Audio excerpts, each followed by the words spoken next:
दुनिया के तमाम देशों को उनकी सामरिक और आर्थिक मजबूती के आधार पर हम ताकतवर देश मानते हैं, लेकिन आपको यह जानकर हैरानी होगी कि एक कागज या फिर एक दस्तावेज जो एक नागरिक के तौर पर आपका सबसे अहम दस्तावेज है, उसकी वजह से भी किसी देश को सबसे ताकतवर देश माना जा सकता है। अब सवाल यह है कि वो कागज या फिर वो दस्तावेज है क्या। नमस्कार, आप देख रहे हैं दुनिया की बात, मेरे यानी आशीष चौबे के साथ। आज एक और रोचक जानकारी के साथ हम हाजिर हुए हैं। आज आपको बताएंगे कि वो अहम दस्तावेज आखिर है क्या, जिसके आधार पर भी देश जो दुनिया भर के हैं वो खुद को ताकतवर देश बता सकते हैं। दरअसल वो दस्तावेज है आपका पासपोर्ट। ये हम सभी जानते हैं कि दुनिया में किसी भी देश की यात्रा पर अगर आपको जाना है तो आपके पास आपका पासपोर्ट होना बड़ा जरूरी है, जो आपको किसी भी देश का नागरिक साबित करता है। वो अलग बात है कि भारत के नेपाल जैसे कुछ देशों के साथ में ऐसे वैश्विक संबंध भी हैं जहां की यात्रा पर भारत के नागरिक को पासपोर्ट की जरूरत नहीं पड़ती, लेकिन यह सुविधा हर एक देश के लिए नहीं है। लेकिन क्या आप जानते हैं कि दुनिया का सबसे ताकतवर पासपोर्ट किस देश के पास है? दुनिया के सबसे शक्तिशाली पासपोर्ट की जारी हुई सूची में आखिर कौन सा देश सबसे ऊपर है और किस देश को किस नंबर पर रखा गया है, यह बताएंगे आपको। साल 2021 के लिए दुनिया के सबसे शक्तिशाली पासपोर्ट की रैंकिंग जारी कर दी गई है हेनले और पार्टनर्स की एक रिपोर्ट के मुताबिक। दरअसल दुनिया में सबसे शक्तिशाली पासपोर्ट जापान का है। इसके अलावा अमेरिका इस सूची में 7वें नंबर पर है, जबकि भारत इस मामले में 85वें नंबर पर आता है।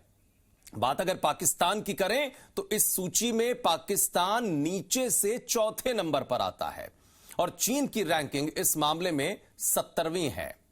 दरअसल यह सूची किसी देश के नागरिकों को किसी दूसरे देश में यात्रा करने पर मिलने वाली वीजा ऑन अराइवल सुविधा के आधार पर तैयार की जाती है। हेनले और पार्टनर्स की तरफ से जारी सूची में एशियाई देशों का नंबर सबसे ऊपर है। खासकर जापान की अगर बात करें तो यहां के नागरिकों को दुनिया के करीब 191 देशों में ऑन अराइवल वीजा की सुविधा दी जाती है। इसके बाद दूसरे नंबर पर सिंगापुर आता है, जिसके नागरिकों को 190 देशों में यह सुविधा मिलती है। और तीसरे नंबर पर दक्षिण कोरिया और जर्मनी हैं, जिनके नागरिकों को 189 देशों में वीजा ऑन अराइवल की सुविधा मिलती है। इटली, फिनलैंड, स्पेन और लग्जमबर्ग चौथे नंबर पर आते हैं इस मामले में, जबकि डेनमार्क और ऑस्ट्रिया इस मामले में आते हैं 5वें नंबर पर। अब सवाल यह उठता है कि पासपोर्ट की रैंकिंग आखिर जरूरी क्यों है?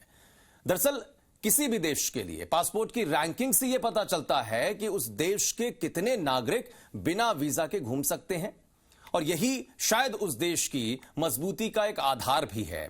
यानी इस सुविधा के तहत अन्य देश शक्तिशाली पासपोर्ट वाले देश के नागरिकों को अपने यहां पर ऑनलाइन अराइवल की सुविधा देते हैं, या यूं कहें कि ऑन अराइवल की सुविधा देते हैं। आपको यह भी बता दें कि इस तरह की सुविधा भी दरअसल कुछ श्रेणियों में भी दी जाती है। हर देश के पासपोर्ट में दूसरे देशों में मिलने वाली एंट्री को कैटेगराइज किया जाता है। इसमें बेसिकली 3 कैटेगरी होती हैं: passport required entry, visa on arrival entry और वीजा फ्री एंट्री। इन देशों में आप एक निश्चित समय तक बिना वीजा और बिना पासपोर्ट के ठहर सकते हैं। अब सवाल यह भी है कि भारत के नागरिकों को आखिर कितने देशों में वीजा ऑन अराइवल की सुविधा मिलती है। तो आपको बता दें कि दुनिया के 58 देशों में भारतीय नागरिकों को वीजा ऑन अराइवल की सुविधा मिलती है। यानी कि दुनिया भर में अगर देखा जाए तो भारत भी कहीं ना कहीं उन ताकतवर देशों की श्रेणी में आता है, जिन ताकतवर देशों का आज जिक्र पासपोर्ट के मामले में हम कर रहे हैं। इस मामले में चीन के नागरिकों को करीब 75 देशों में वीजा ऑन अराइवल की सुविधा मिलती है। आपको यह भी बता दें कि वीजा ऑन अराइवल सुविधा आखिर दी क्यों जाती है। दरअसल बेहतर इकोनॉमिक और कल्चरल रिलेशन बनाने के चलते ये देशों के बीच में विशेष रियायत के तौर पर जानी जाती है। इसमें एशियन, कैरेबियन कंट्री से लेकर लैटिन अमेरिकी देश और यूरोप से लेकर अमेरिकी देश शामिल हैं।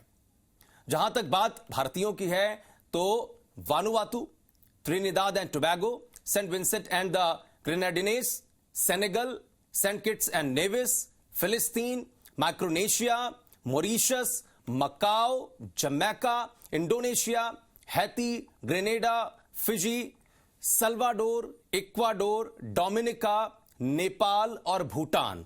दरअसल ये वो देश हैं जहां पर भारतीय नागरिकों को इसी तरीके की सुविधाएं मिलती हैं। तो आज आपको यह भी बता दें कि भारतीय पासपोर्ट दरअसल 3 तरह और 3 रंग के होते हैं, जिनका रंग पासपोर्ट धारक की अहमियत को जाहिर करता है। नीले रंग का पासपोर्ट, जिसको रेगुलर और तत्काल की श्रेणी में रखा जाता है, जो साधारण लोगों के लिए या यूं कहें कि देश के सभी आम नागरिकों के लिए होता है। सफेद रंग का पासपोर्ट ऑफिशियल श्रेणी में आता है और यह पासपोर्ट सरकारी कामकाज से विदेश जाने वालों को जारी किया जाता है। जबकि मरून यानी कि भूरे रंग का पासपोर्ट डिप्लोमेटिक श्रेणी को प्रदर्शित करता है। मरून पासपोर्ट भारतीय डिप्लोमेट्स और सीनियर सरकारी अधिकारियों को जारी किए जाते हैं। तो अगर आप भी दुनिया के किसी भी देश में घूमने की प्लानिंग कर रहे हैं तो इन जानकारियों को अपने पास जरूर रखें, जाहिर तौर पर यह आपके काम आएंगी। फिलहाल आज के लिए मेरे साथ दुनिया की इस रोचक जानकारी में बस इतना ही। दीजिए इजाजत, और ऐसी तमाम अपडेट्स और जानकारियों के लिए हमें आप सोशल मीडिया के हर प्लेटफॉर्म पर फॉलो करते रहिए। नमस्कार।